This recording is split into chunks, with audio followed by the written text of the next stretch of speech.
Thanks for tuning in for another episode of the Med Device Talent YouTube channel. Today, we're here to talk about how you can make better hires.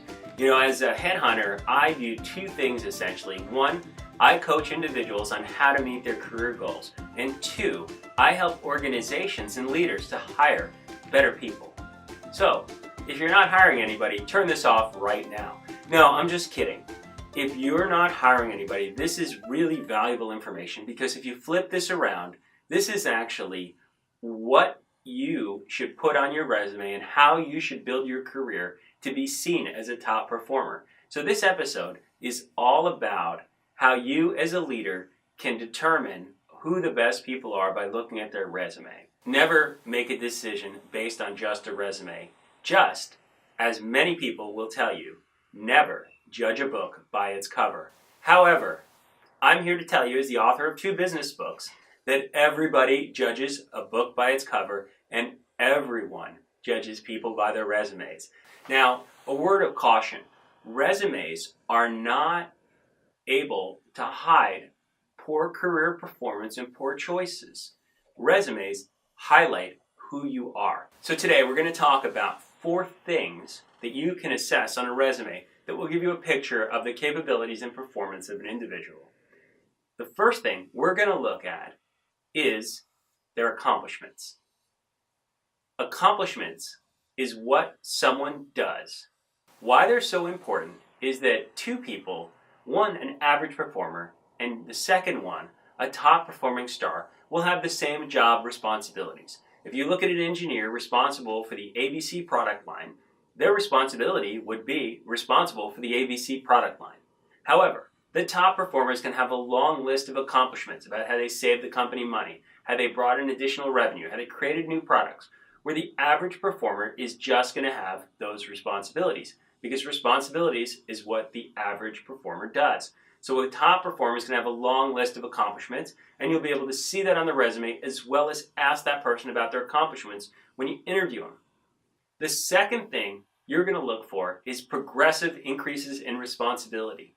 Top performers don't stay in the same place too long. In fact, most top performers get bored after as little as 2 years. Now, I don't mean they change companies in 2 years, but they see increased levels of responsibility every 2 to 3 years in the same organization, or if they move, they have increased levels of responsibility. So you want to see progression. What you don't want to see is someone stuck in the same job for 10 years, because they're probably not a top performer. Number 3, staying power, tenure.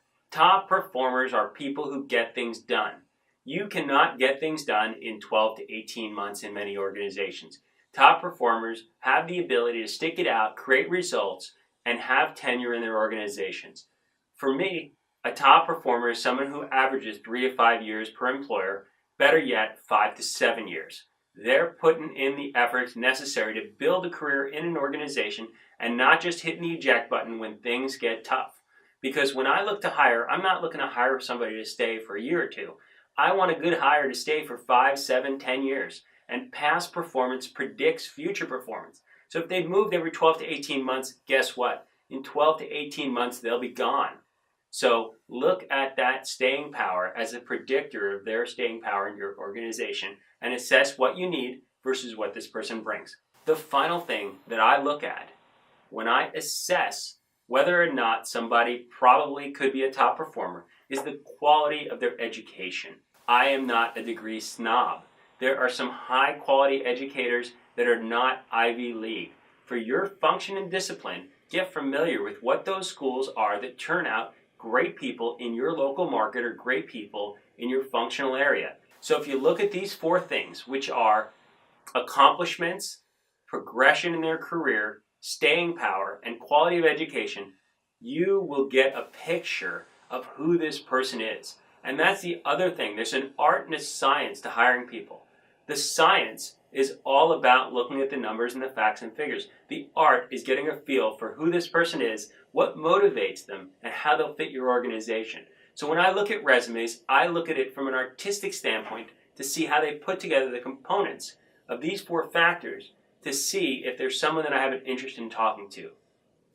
If you're struggling to hire, do not rule people out on interviews. If you're struggling to hire, interview more. Interview people that could be remotely qualified. It will help drive your decision-making process.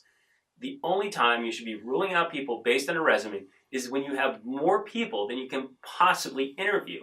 And then you need to prioritize based on a resume. So be careful with this advice. But at the end of the day, looking at these 4 factors will absolutely, positively increase your effectiveness as a hiring leader. I hope this helps you. If you'd like what I'm doing, subscribe to my YouTube channel, check out my podcast, and connect with me on LinkedIn. I hope you're having a great day and continue to take good care.